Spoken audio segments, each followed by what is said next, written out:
kind of makes you sick, don't it? Well, you didn't expect me to swallow a thing like that, did you?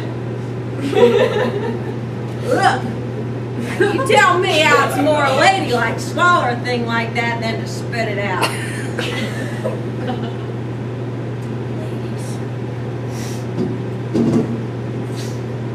Yeah, you're certainly not men. Come here today because I got a message I want y'all to take to my Janie for me. I can tell y'all know her. She looks like y'all.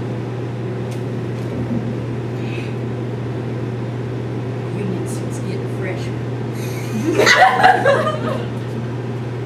Yeah, Janie's my daughter. I ain't seen her since she was a little girl. Give her up. That's right, give her up. Like liquor and tobacco. No, it ain't so. I'll still chew.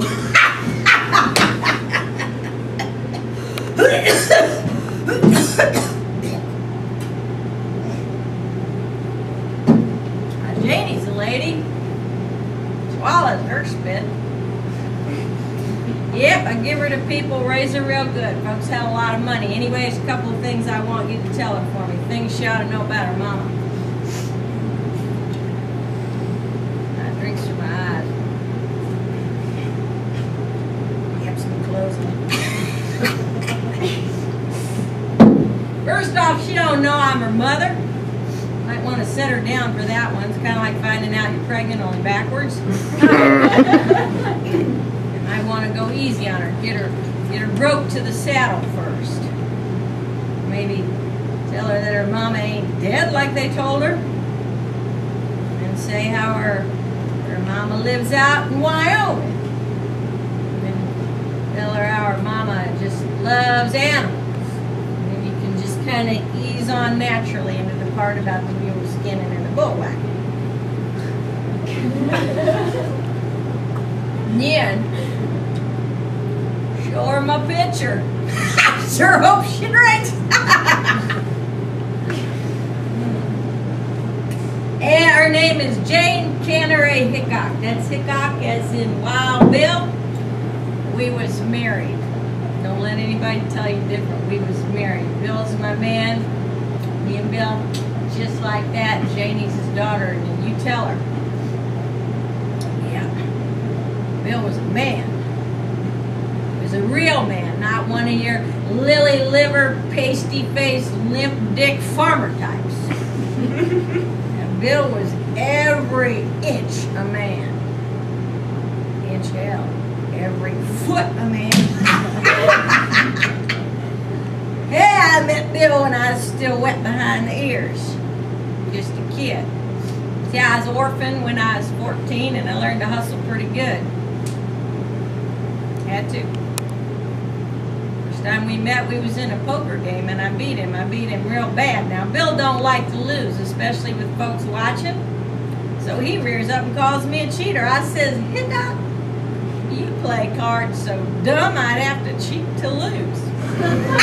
Everyone laughing at that. So he pulls out his gun and Molly behind the bar, she shouts, put that back, Bill, that there's a gal.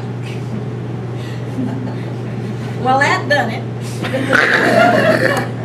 He stands there looking at me like a hog staring at a wristwatch. All of a sudden, he throws his guns on the table and he hollers, drinks for the house. I want all y'all to drink a toast to this here gal, the finest poker player in the territories.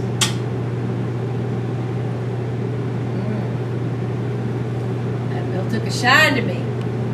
And we started keeping each other company. Headed south down towards Abilene come spring, started working the border together. I was his partner. Called myself Jack of Diamonds. Between the two of us, we hustled a wagon load of money. Pissed it away, too. All that time, nobody knowed I was a woman. Except Bill.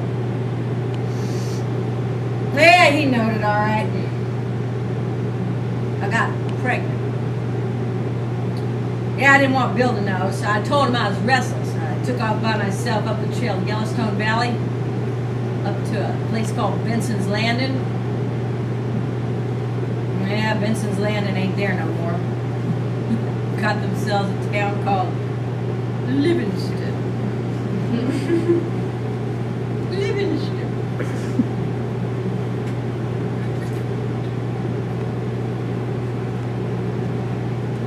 And that baby in the dead of winter swole up like a pig afterwards, all by myself.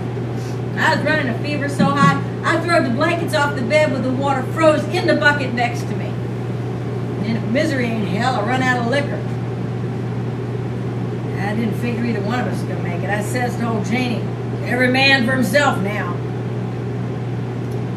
I reckon it's about 2 days later as Captain O'Neill comes knocking on the door of my cabin, come looking for the grave of his brother, killed somewhere around there by the Indians. The Sioux. Yeah. The Sioux bothered everybody except me. They thought I was crazy. Ever done give him that idea. Well, anyway, I told him I didn't know nothing about his brother's grave, but if he cared to come back in a week, he could take a look at mine, and I guess he figured that was about the size of things, because he went and he got us some wood, and he bought me some food, and then he bought me some whiskey. Good liquor can't cure you. You're already dead.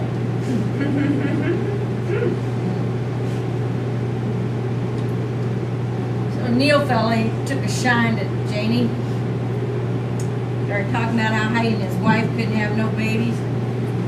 Now he'd take Janie over to England, get her some proper schooling, playing the piano, speaking languages, that kind of stuff.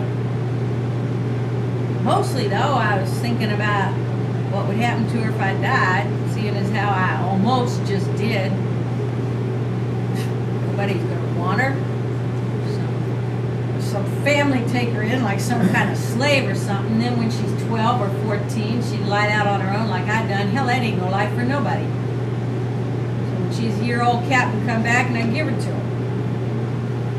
Now, you tell Janie, tell anyone else who asks, I thought I was doing the right thing.